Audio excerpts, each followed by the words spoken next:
Hello, everyone, and welcome back to the Swalife podcast series. Regulatory affairs is often described as the final gatekeeper of the life sciences industry. Every drug, every biologic, every health product must pass through regulatory scrutiny before it ever reaches patients. Yet, despite its critical importance, regulatory work has been traditionally slow, document heavy, and reactive, often driven by deadlines rather than insight. That's beginning to change now. Artificial intelligence is now entering regulatory affairs, not as a replacement for regulatory professionals, but as a way to manage growing complexity.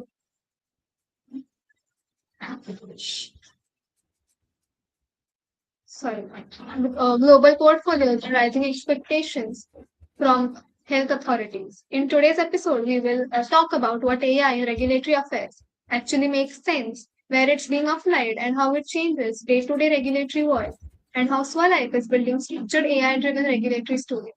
I am joined once again by Dr. Pramod. Welcome, sir. Thank you, Shruti. This is an important topic because regulatory affairs is moving from a compliance-driven function to an intelligent-driven one. Yes, so let's start from the foundation. What exactly do we mean by regulatory affairs in the life sciences, and why is this function so central to patient safety and product approvals? Okay, so when we talk about regulatory affair, it is a discipline that is responsible for ensuring that the healthcare products meet the scientific, legal, and ethical standard which are required by regulatory authorities across their entire life cycle. So, at a basic level, regulatory affair ensures compliance. But when we look into the deeper level, it ensures trust between companies, regulators, healthcare professionals, and patients. So, regulatory professionals translate scientific data into structured, defensible evidence. They ensure that benefits are clearly demonstrated, risks are transparently communicated, and decisions are made using standardized, globally accepted framework. Without regulatory framework, even the strong science cannot responsibly reach the market.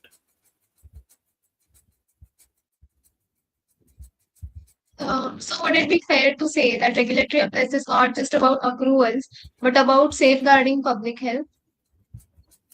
Yes, absolutely. Yes, absolutely. Regulatory affairs is fundamentally about protecting patients while enabling innovation. So it balances scientific ambition with societal responsibility. And that balance is what makes the function both powerful and demanding. Yes, so this really reframes regulatory work as a public health role, not just a corporate one. So when people hear AI in regulatory affairs, it can sound abstract or even alarming at times.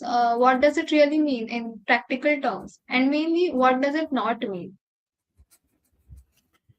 So AI in regulatory affair does not mean delegating regulatory decisions to machine.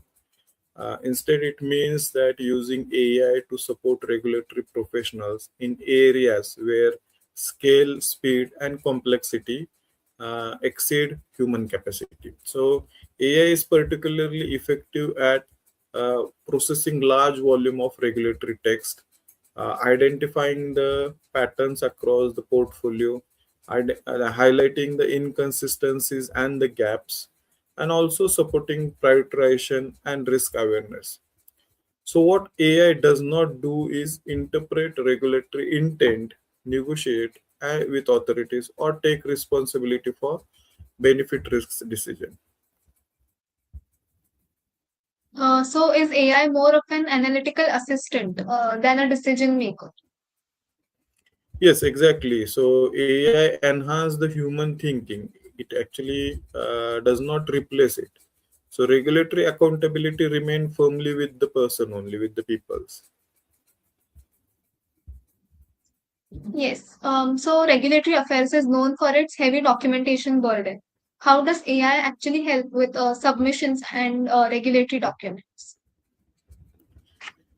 Okay, so when we look at the role of the regulatory affair, so regulatory documentation is not just large in the volume; it interconnect and highlight the structure.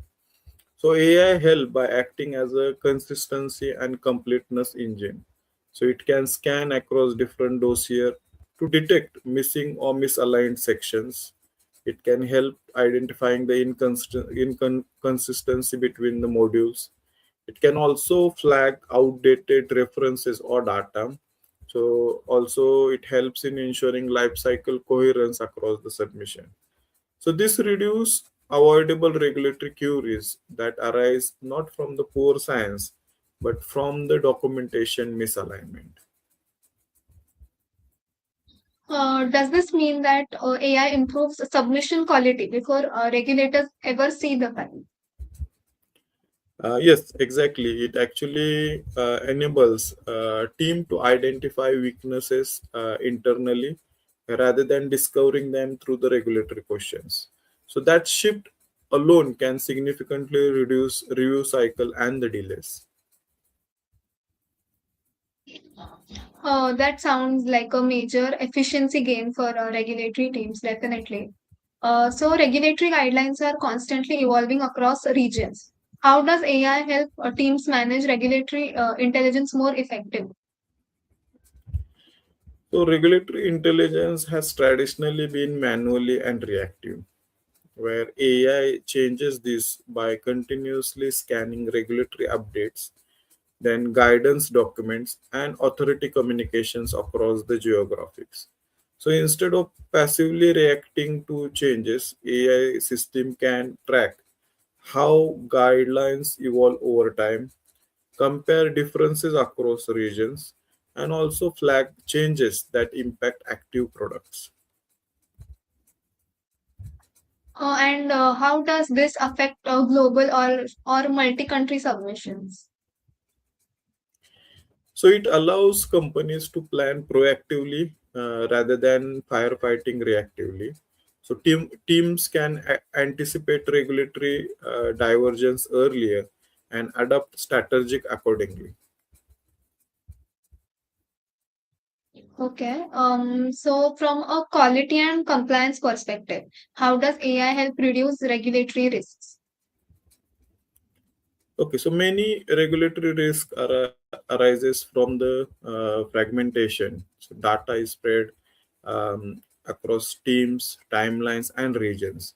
So AI help unifying this information and structure pattern in such a way that the high risk dossier, then renewal bottlenecks, and authority specific vulnerability can be actually unified. By making this risk visible early, team can prioritize effort where it matter most. So AI does not eliminate risk, but it makes risk more manageable.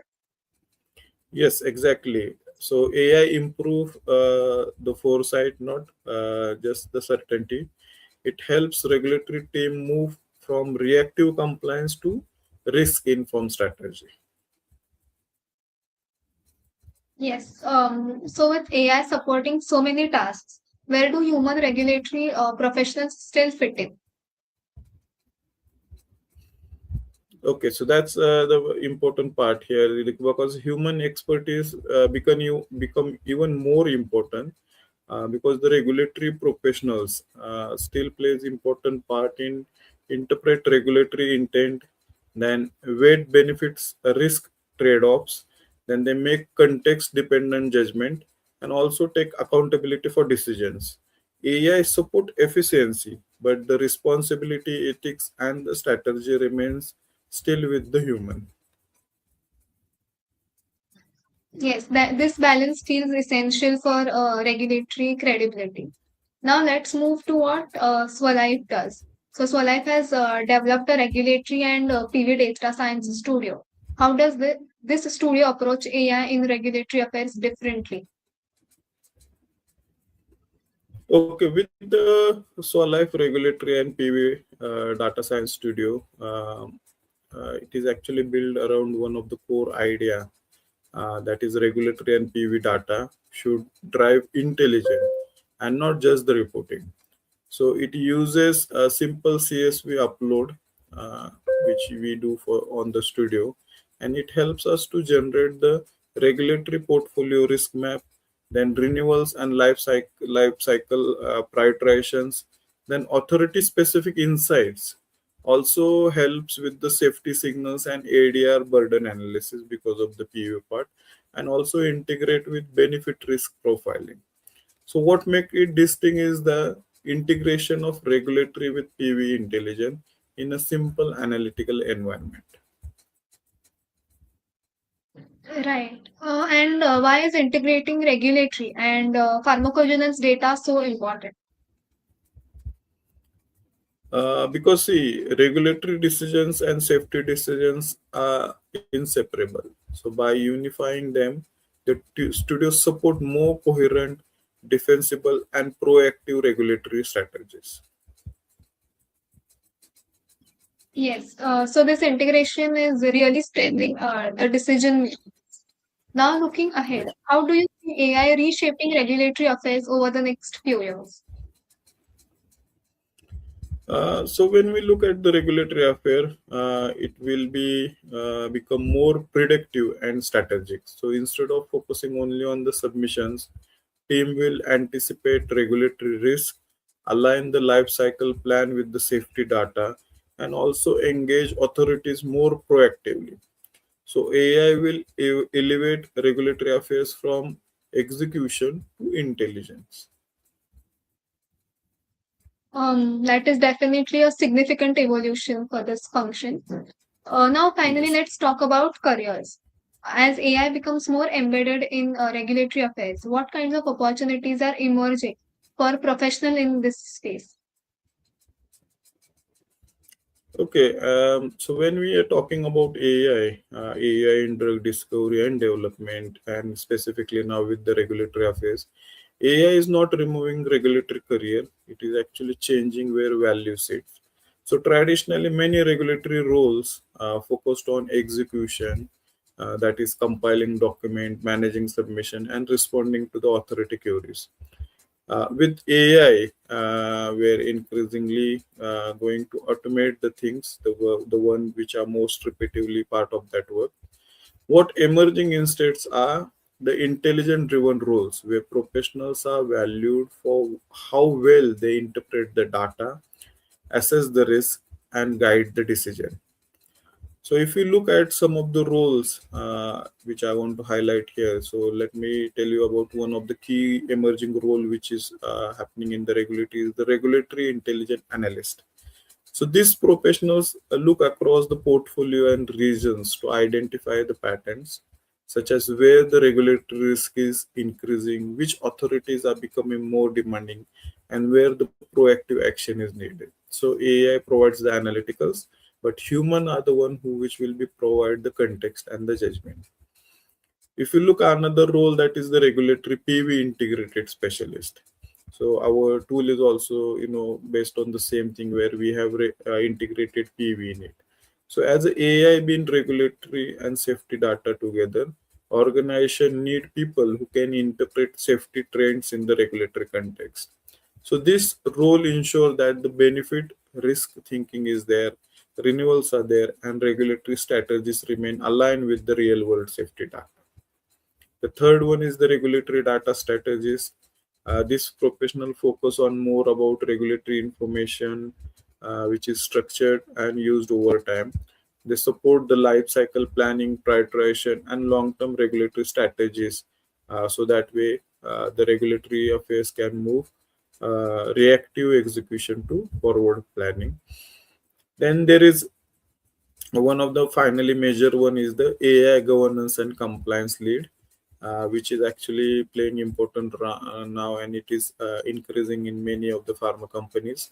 Their role is to ensure that AI use responsibility in the regulatory regulated environment, so that we are maintaining transparency, auditability, and human oversight in all regulatory decisions have been taken care. For someone who is currently working in regulatory affairs, how should they prepare for this shift? Okay, so the biggest shift is moving from task based thinking to decision based thinking. So, professionals should focus on strengthening regulatory science fundamentals, then becoming comfortable with data and analyticals, then understanding how the regulatory decision connect to the safety and the life cycle strategies. And the major part is the AI literacy that is going to help, but the regulatory judgment remain the most valuable skill. That really reframes regulatory careers as being about insight and influence and not just execution. So this with this we come towards the end of today's session. This discussion makes one thing clear that AI in regulatory affairs is not about replacing people. It's about enabling better judgment in an increasingly complex world. As regulatory expectations grow, the future will belong to teams that combine science, data, and human insight effectively. Thank you, sir, for sharing your perspective with us today. Thank you, Shruti. The real value of AI in regulatory affairs lies in clarity and not in the automation. Yes, sure. And to everyone who is listening, the future of regulatory affairs belongs to those who can think strategically, not just compliantly. Thank you all for today's episode of the Swalife podcast series, and we will see you next time. Thank you.